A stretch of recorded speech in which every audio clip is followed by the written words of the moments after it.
Hey, I'm Dan, and this is Dan's Planes.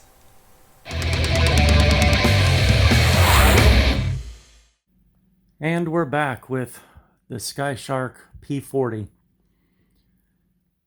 Captain's log, February, 4th? Something like that. Probably got that wrong, but that's okay. So, we've got the elevator and rudder knocked out. We've done some... Goliath! You're killing me! Dude! You're killing me, man! You know you can't go on that shelf. And yet you keep going on that shelf. You knocked off that whole section of stuff. Thanks.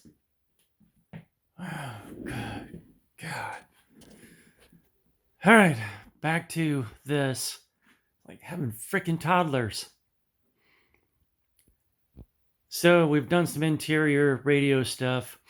I have not had the cowl off, but Brian Taylor at Tailored Warbirds, the place that I purchased this from, he has had it off, and he said it's quite an ordeal to get it off because the way the guy set it up to be nice and seamless.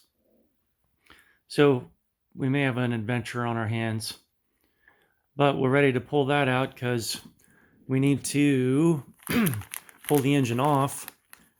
It's got a Zenoa G45 in it, and I wanted to paint the spinner red because I just think P40s need to have red spinners, and I'm not following any particular scale with this plane. I'm not copying any full-scale plane, just making it how I want to make it. And I didn't want to scuff up that from having to use a starter. So I got a spring start from Denny at B&B Specialties, and he was kind enough to send along a ground down, what size is this? 3/8 ground down 3/8 socket head that you use to install this. It's supposed to be pretty simple, so I'm guessing it's going to be more of a chore to get to the engine and get it off than to put the spring start on. And then, of course, put everything back together, and I want to inspect the fuel lines, fuel tank, see if the engine has ever ran or not. I don't think it has, but we will see. And then we'll move on to, let's see, I think, yeah, I've already got the aileron set up too on this. So we're down to the throttle, setting that up radio-wise.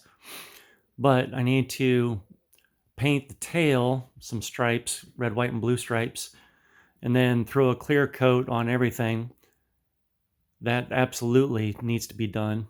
So I'll probably do that with the cowl off, just in case I need to paint inside past the firewall into the engine compartment a little bit.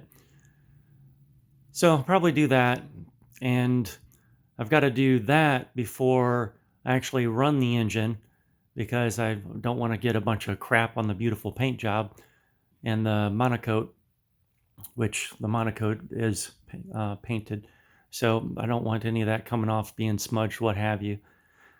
So that's what's on the agenda for now. I'll make updates, which you will see shortly. And the cowl is off. First thing I did was I marked the SkyShark P-40 cowl for all the little hardware screws. These things have a way of disappearing via the cats or via me in the workshop. And I just wanted to give a quick glimpse of what it looks like without the cowl. This is the bottom. So it's got a custom exhaust on it that's just gorgeous. It has a tubing going down here and the outputs going here. I don't think this plane has ever been ran. There's some oil on the tubing, but there is no other sign of oil or combustion within the firewall chamber down here at the exhaust. And there absolutely would have been, especially at the exhaust. And with the way that this paint is already kind of chipping and coming off, which is why I got to get a clear coat on there, I'm about positive this engine has never been ran, and it also looks brand spanking new. Okay, so something that is new to me, is gas engines. I've been flying Glow for many years, and I thought, there's no back pressure from the fuel tank on gas like there is for Glow, but my MiG-3 has a BME 50 in it, and now this Zenoa G45, they've got airlines going to the carburetor and it looks like to the fuel tank, so it's like it is getting pressure. But my BME doesn't have any fill port up here, so this is new to me. This setup is new to me, so I'm going to have to talk to some people and understand what's going on with it. I'm sure it's simple, and I'm sure it's something that guys have dealt with for years, and you're probably shaking your head at your TV right now or your phone. But it's new to me, so I've got to figure out what's going on there. But all in all, everything looks clean. I don't see any dried fuel in the lines, nothing. So I think we're going to be good firing this thing up.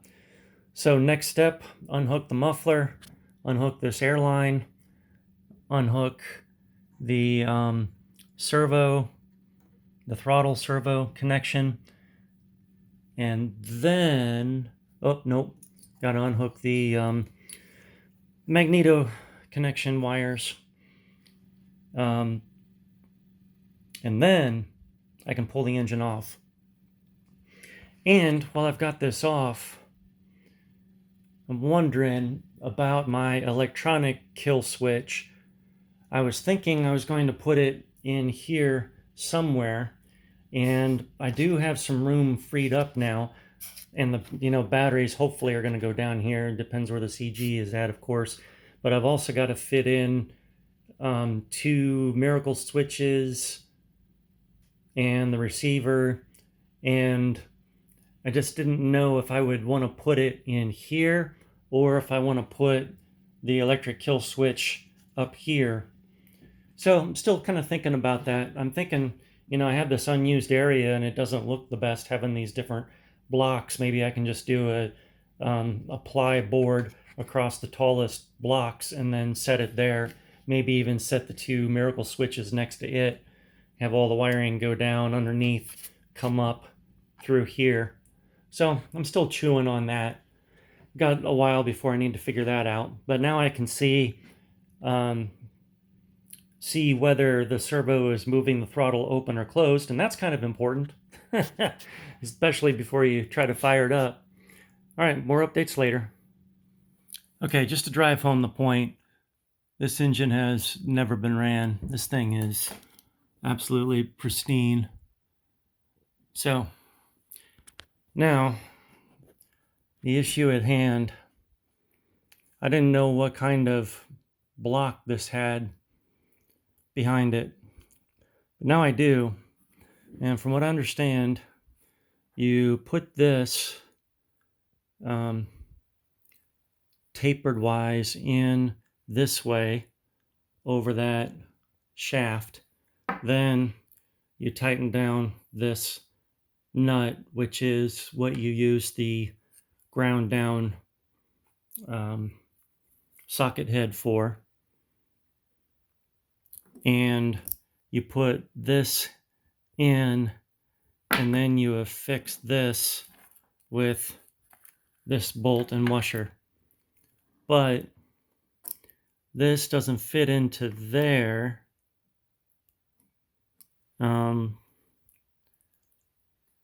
So it would not, get onto this bushing here to slide in like it's supposed to. So I'm wondering if that means I cannot do a spring start, or if I need a different kind of offset back plate, because there's this part and then there's this part as well, which I had never seen this style before. Interesting. So it's Saturday. I'm going to have to wait till Monday and call Denny, find out. I talked to Denny at B&B, and he has never seen a offset mounting system set up like this. So he thinks it's a custom job. Knowing who had the plane originally and built it, I wouldn't be surprised either. So the only thing we could come up with was not using the custom job at all, and instead doing a plywood box as an offset. So I need about 3.5 inches offset, and then I'd be able to use the spring start, or try to remove more material around here that the spring start would fit, and it has to go all the way through, and I'd have to remove all that material because it has to go all the way through to the back of the crankcase. So both of those options are more work than I want to put into it, and I really think since it's already custom made with aluminum, I'm just going to keep it that way, nice and strong. So Denny's going to take this back, and the whole thing was I was going to paint the spinner red because I didn't want to, or to use the spring start, I was going to paint the spinner red so I wouldn't ruin it with the starter, but I'll forgo the spring start and just keep the spinner silver, and we'll just go from there. So I need to put this back together, and then out of the Black Horse Zero, I'm reusing the Miracle switches.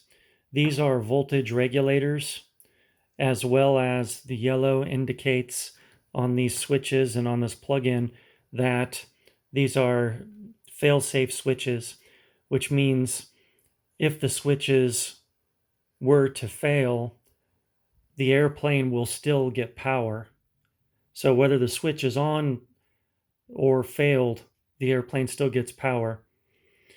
So the downside to that is you have to remember when you're done flying for the day that you unplug the batteries. Otherwise, it will bring them down to zero and they're dead. So I added a quick piece of ply there. My plan is, most likely, I'm still kind of chewing on this, but most likely I'm going to install these Miracle switches here, tuck the wiring beneath the gap that's there.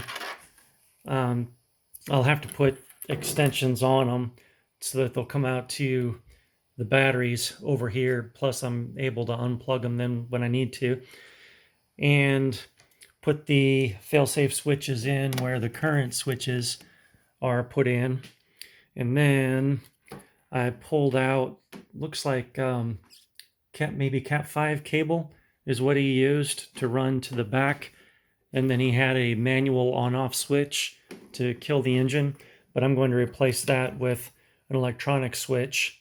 So I'll end up cutting this and splicing it into this electronic switch. And then I think I'm going to mount this switch about here, I think. And I'm still thinking I'm going to put the receiver here. So that's all for now.